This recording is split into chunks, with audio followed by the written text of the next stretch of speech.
আমি সকলকে রিকোয়েস্ট করব এই ভিডিওটা স্কিপ করে যাওয়ার জন্য। কেননা যদি এই ভিডিওটা একবার পুরো দেখে ফেলেন তাহলে যারা পার্লারে গিয়ে কাড়ি পয়সা খরচ করে হাইড্রা ফেসিয়াল করে স্কিন ট্রিটমেন্ট করান স্কিনে গ্লো আনার জন্য, তারা কিন্তু বাড়িতে বসেই মাত্র কয়েকটা ইজি স্টেপ ফলো করে সেম ভাবে গ্লোয়িং স্কিন পেতে পারেন। চলুন সেটাই আলোচনা করা হে যাক। এভরিওয়ান, সবাই কেমন আছো? I hope you all are doing very very well. আমিও ভীষণ ভালো আছি অ্যাজ ইউজুয়াল। আর আজ একটু বেশি ফুরফুরে আছি, কেন জানো? তার কারণ আমি প্রেমে পড়েছি। ওয়েট ওয়েট ওয়েট, এত এক্সাইটেড হওয়ার কিছু হয়নি। সেলফ কেয়ারের প্রেমে পড়েছি। আর তোমরা তো জানোই আমি সেলফ কেয়ার করব, সব করব, চুল থেকে নখ অব্দি ভীষণভাবে কেয়ার করব, কিন্তু বাড়িতেই, পার্লারে গিয়ে না। আর আমি তোমাদের এটাও অ্যাসিওর করতে পারি, আজকের ভিডিওটা দেখলে তোমরাও প্রেমে পড়ে যাবে।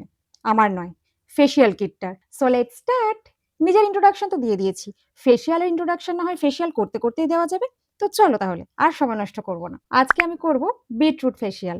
সেই জন্য মুখটাকে প্রথমে ফেস ওয়াশ দিয়ে ক্লিন করে নিয়েছি, এবং ডাবল ক্লিনজিং এর জন্য আমি এখানে ব্যবহার করছি বিটরুট এবং একটু কাঁচা দুধ।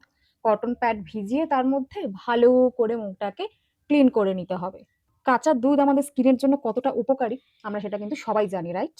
এখানে বিটরুট জুস আছে বলে বোঝা যাচ্ছে না, বাট যদি বিটরুট জুস না থাকতো তাহলে আসলেই বোঝা যেত যে ফেস ওয়াশ দিয়ে ক্লিন করার পরেও আমাদের স্কিনে ঠিক কতটা ময়লা জমে থাকে।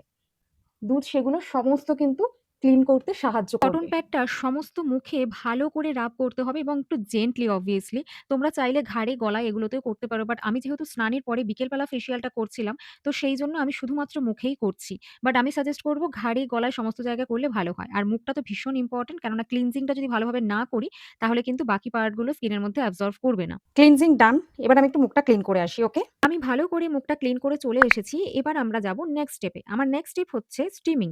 আমি এখানে একটা পাত্রে গরম জল নিয়েছি এবং তার মধ্যে ২ চামচ বিটরুট জুস এড করেছি। তোমরা চাইলে লেবুর রসও এড করতে পারো, বাট আমি সেটা স্কিপ করেছি। এরপরে একটা ছোট টাওয়েল ওপর থেকে চাপা দিয়ে ভালো করে স্টিমটা নিচ্ছি। যদি একটা টাওয়েল চাপা না দিই ওপর থেকে তাহলে কিন্তু স্টিমটা উপর দিকে উঠে চলে যাবে। এভাবে গরম জলে স্টিম নেওয়ার ফলে আমাদের স্কিনের যত পোরস আছে সেগুলো ওপেন হয়ে যাবে এবং ভিতরে জমে থাকা সমস্ত ধুলোবালি, ময়লা কিন্তু খুব ইজিলি বেরিয়ে আসবে। আর তার থেকেও বড় কথা, স্টিম নিলে কিন্তু স্কিন টানটান হয়, যার ফলে স্কিনকে আরো বেশি করে গ্লোয়িং দেখায়। আর যাদের ব্ল্যাক হেডস, হোয়াইট হেডস বা পিম্পলস এর সমস্যা আছে তারা অবশ্যই স্টিম নিতে পারো। তাহলে কিন্তু ব্ল্যাক হেডস, হোয়াইট হেডস এগুলো রিমুভ করতে ভীষণ ইজি হবে। আমার কাছে ব্ল্যাক হেডস রিমুভার টুলস নেই কোনো রকম। আমি কিন্তু যখন ব্ল্যাক হেডস রিমুভ করি তখন এইভাবে স্টিম নিয়ে তারপরে কিন্তু সেফটি পিনের পিছনটা দিয়ে ব্ল্যাক হেডস, হোয়াইট হেডস গুলো রিমুভ করি। আর সত্যি কথা বলতে এই পদ্ধতি অবলম্বন করলে কিন্তু কোনো রকম ক্ষতি হওয়ার কোনো সম্ভাবনা নেই। যেহেতু সেফটি পিনের পিছনটা ইউজ করছি, তোমরা চাইলে একবার এটা ট্রাই করে দেখতে পারো। আমার মনে হয় তোমরাও উপকার পাবে। আর যদি কেউ টুল থাকে সেটা দিয়েই সে রিমুভ করতে পারে। আর যদি ব্ল্যাক হেডস, হোয়াইট হেডস এর সমস্যা কারোর না থাকে তাহলে আমি বলব অকারণ স্টিমটা ফেসে না দেওয়াই ভালো। Then I am going to follow the next step and এটা হচ্ছে স্ক্রাবিং। স্ক্রাবিং এর জন্য আমি এখানে নিয়েছি ২ চামচ বিটরুট জুস এবং তার সাথে অল্প একটু চালের গুঁড়ো। চালের গুঁড়ো কিন্তু স্কিনকে এক্সফোলিয়েট করতে ভীষণভাবে হেল্প করে। আর স্ক্রাবিং করলে যত রকমের ডেড সেলস আছে সেগুলো সমস্ত কিছু স্কিন থেকে রিমুভ হয়ে যাবে। আর যেহেতু বিটরুট আছে আমি এখানে আই সাইডেও লাগিয়েছি।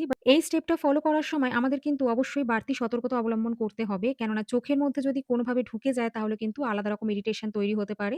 তাই খুব সাবধানে জেন্টলি স্ক্রাব করতে হবে। আমরা যদি মনে করি যেকোনো স্ক্রাবার দিয়ে স্কিনে জোরে ঘষলেই যত রকমের ডেড সেল আছে তা হয়তো একদিনেই রিমুভ করে ফেলতে পারবো, সেটা কিন্তু একেবারেই নয়। বরং তার উল্টোটা হবে। স্কিনের অ্যাকচুয়াল ময়েশ্চারটা নষ্ট হবে এবং স্কিনের উপরে যে পাতলা চামড়া আছে সেটার উপরেও কিন্তু এফেক্ট পড়বে।